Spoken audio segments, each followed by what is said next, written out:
Namaste. In this lecture, I want to share with you the classical definition of Ayurveda, and it is so beautiful. I really love it. The classical definition of Ayurveda, according to Charak Samhita, says Hitahitam Sukham Dukham Ayushatasya Hitahitam Maanag Tachha Yatroktam Uchhyate. And this is a very beautiful sentence because it has a very beautiful meaning. Let us break down this whole shloka and understand its meaning. Hitahitam Sukham Dukham, that means beneficial and non-beneficial, comfortable and non-comfortable.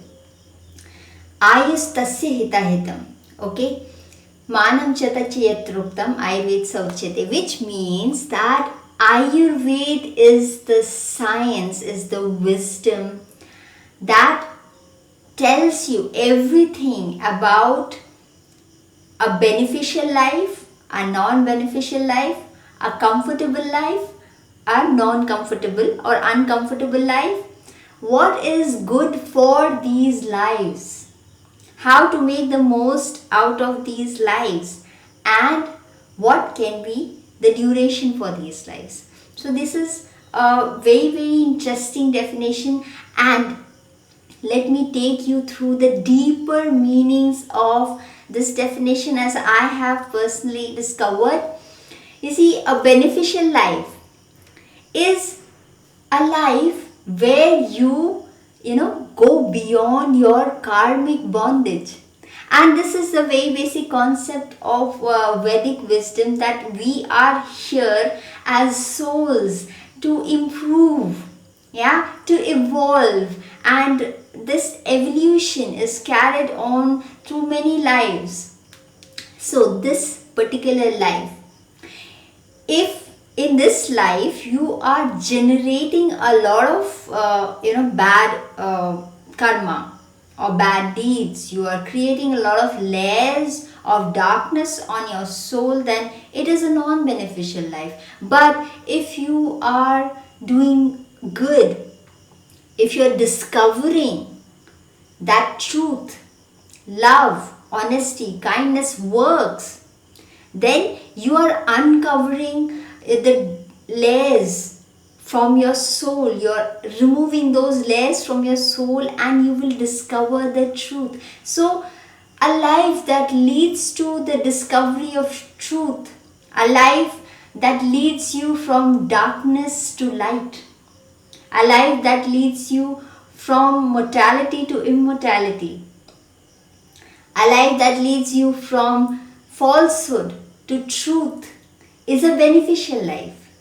So a life of a monk, life of a real social worker, a life of a benevolent politician, life of a normal person who is living honestly, who has kindness in his heart, that life is beneficial. Because he is removing the karmic bondage from his soul. He is evolving as a soul. And a life of a corrupt person, a corrupt business person, a corrupt politician, a hard-hearted person, a greedy person, that life is sinister. In this life, this person is learning that through falsehood, through greed, through being aggressive, through hurting people, you can gain, you can become better, you can achieve a lot. He is learning all these things. He's generating all these prejudices and increasing the karmic bondage. So later, in other lives, probably he may have to suffer a lot to get out of this bondage. So this life is non-beneficial. It is not beneficial for the soul to evolve. It is actually dragging the soul downwards. So this is non-beneficial life. Now, comfortable and uncomfortable life. If you have all the comforts, some people, they're born with a silver spoon and they have all the comforts of life. this life is comfortable. Whereas some people are born sick, they are born poor, they may have lots of other problems. So this life is uncomfortable. Now, what is good for comfortable life and what is good for uncomfortable life is also completely different. And there is yet another dimension.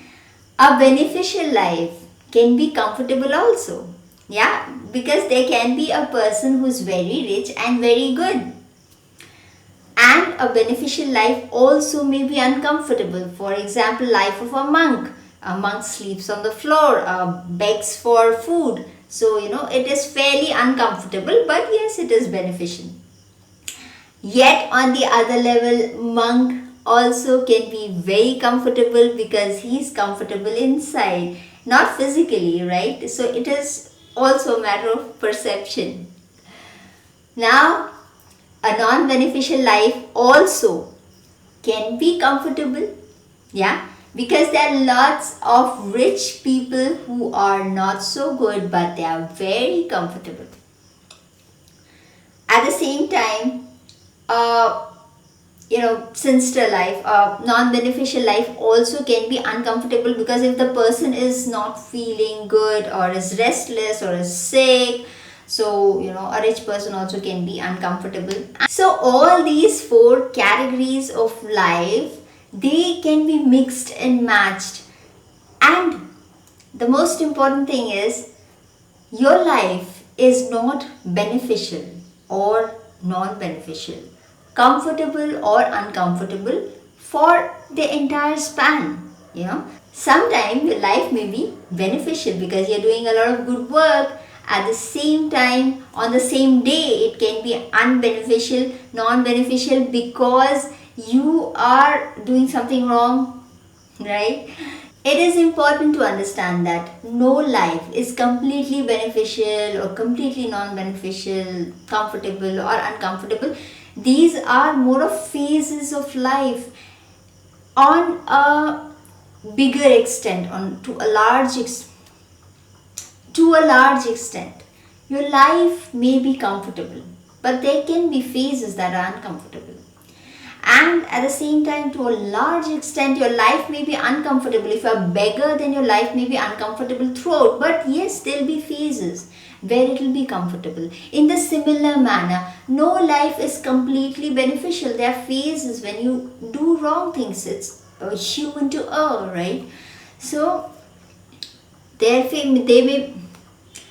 may be phases where you do wrong and there may be phases where you do right. Even the wrong people, they end up doing good things at certain time.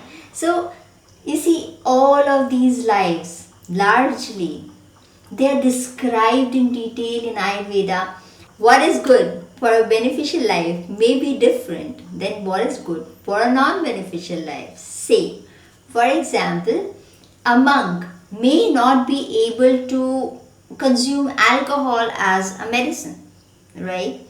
But alcohol can be a very good medicine for a person who is alcoholic because according to Ayurveda, alcoholic, fatty liver or certain symptoms which are caused by alcohol, they can be treated with the help of different alcohols. So for this person, for the monk, the alcohol is not applicable. There are certain religions where people do not drink alcohol. There are certain religions where people do not eat meat. So chicken soup is an amazing thing. It's a very, very nutritious thing according to Ayurveda, but it may not be good for certain religion, certain people. Pork may not be good for certain people, right? So even if these people are good, their life is good, they are kind people, their treatment will be different than people who have a non-beneficial life, because a non-beneficial life may be able to incorporate almost everything, right? At the same time, I have seen people who are not able to leave meat, because when they leave meat, they feel incomplete. You see, why? Because food gives you energy. Every person contains a different kind of energy that we'll see later in different lectures. Every person has a different aura, has a different energy, and you need same quality of food, same vibrations from your food to manifest the kind of energy you have. So if I have beneficial energy, I need that kind of food. I need that kind of pure food, food procured from, beneficial means from doing good to others, honestly earned food. I need that kind of food. But if I am a angry, greedy person, I need that kind of food which is procured by killing people or by harming them. That kind of food will help me to manifest my energy. And it's all about, it's not right or wrong. Everyone is in the process of evolving. And it's good if you express the greed or the anger that you have inside you. It's okay. Which is so good. Yeah, we have this opportunity to manifest our thoughts, our feelings, see them happen, and probably suffer with them and get corrected. This is the opportunity which we have through this world. So it's okay. Now let's have a short recap. Till now we have discussed what is beneficial life, what is non-beneficial life, comfortable and uncomfortable life, what can be good for all these lives. It can be different. And we discussed that beneficial life may have a different treatment than non-beneficial life. At the same time, let me give you one example where comfortable and non-comfortable life can make a huge difference in approach.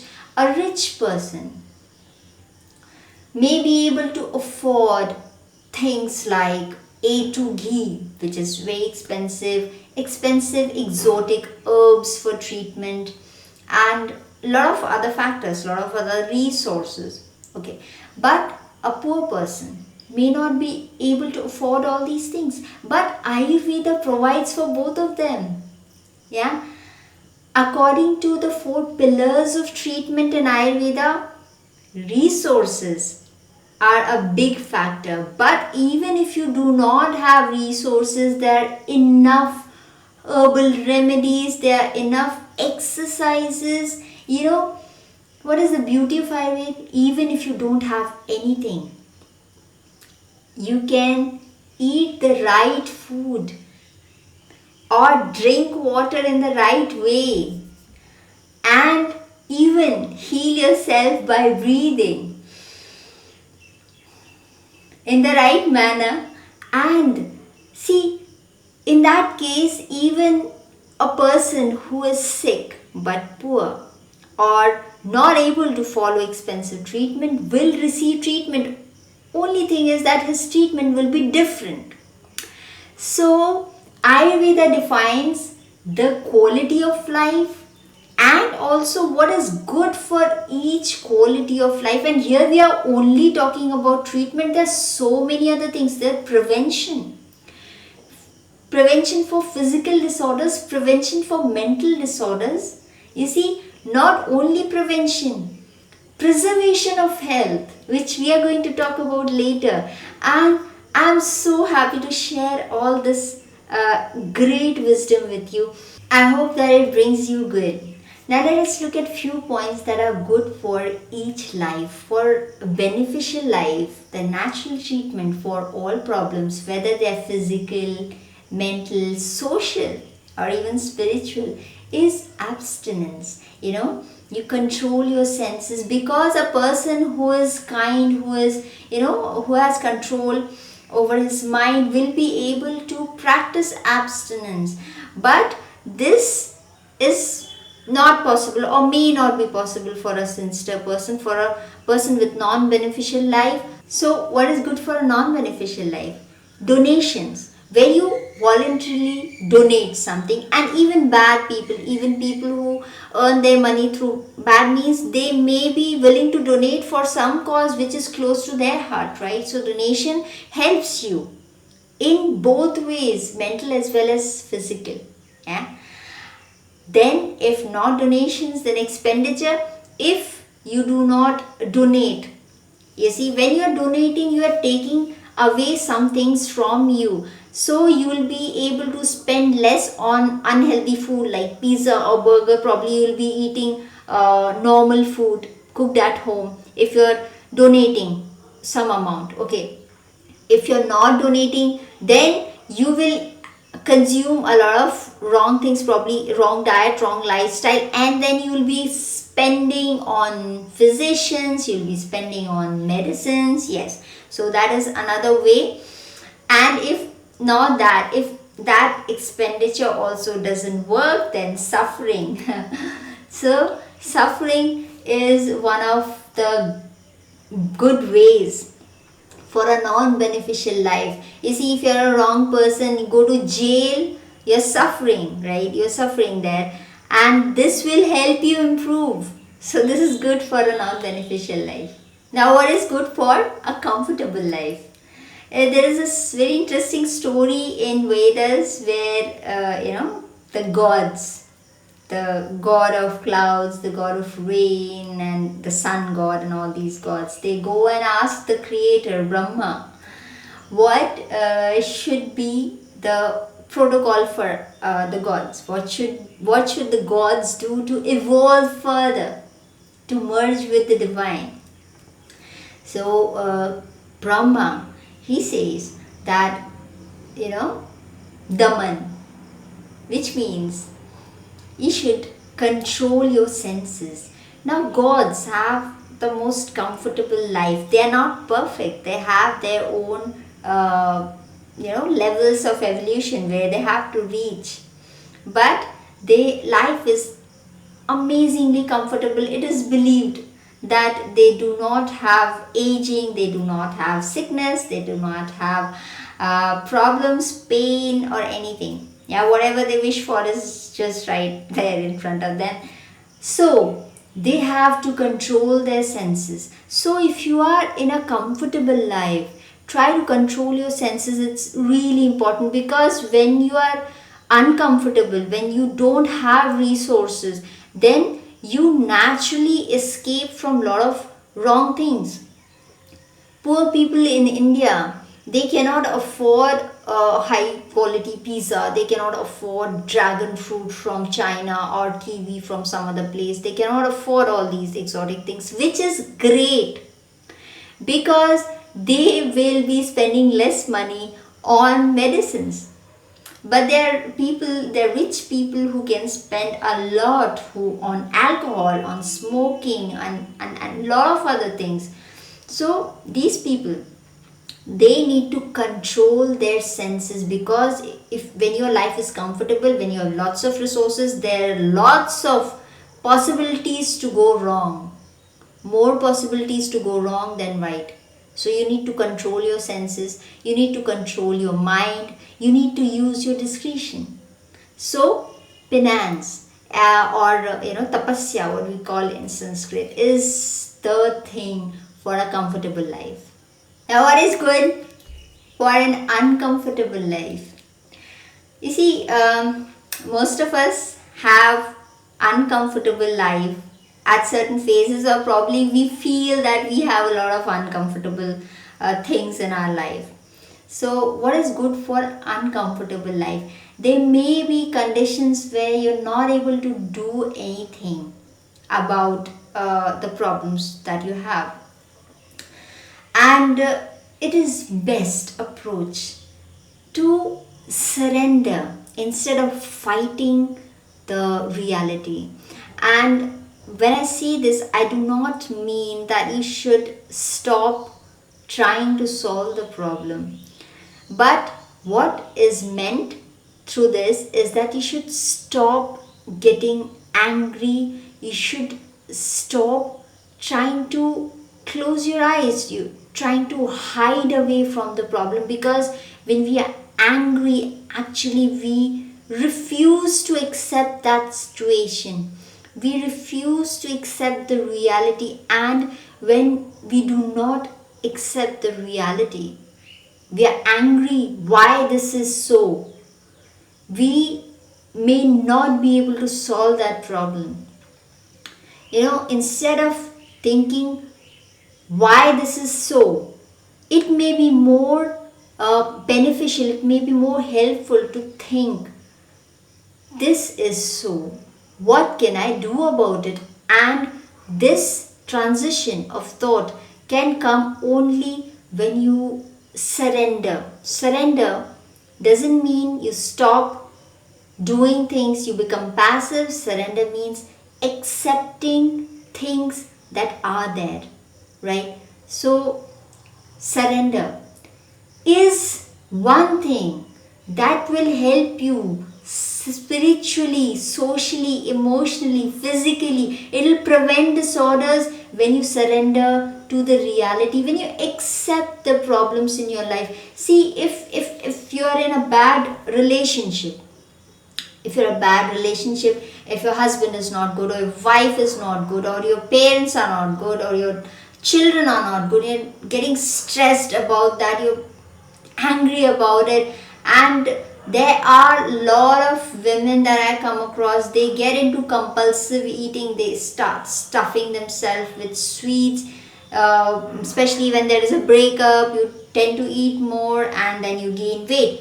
Yeah, but if you just surrender to that situation, that doesn't mean that you should accept wrong things, but accepting that, alright, there's been a breakup, now what can I do? So this is the approach, this is the path forward. Otherwise, what you're doing, you're mentally hitting yourself on a wall, and your body will feel that punch, you'll fall sick. So it's very, very important. All these things, penance, surrender, you see, abstinence, they are not only physical, they are more mental. So if you're fasting, then it's not only physical, it's more of mental control. You are exercising your mental muscles through all these factors. And according to Vedic wisdom, mind is the source of physical reality. So probably we are in a matrix, right, which is designed, which is defined by the mind. And if you control the mind, you can actually heal all your problems. Physical, mental, social, spiritual, everything. You see, the placebo effect is actually the real treatment in Ayurveda.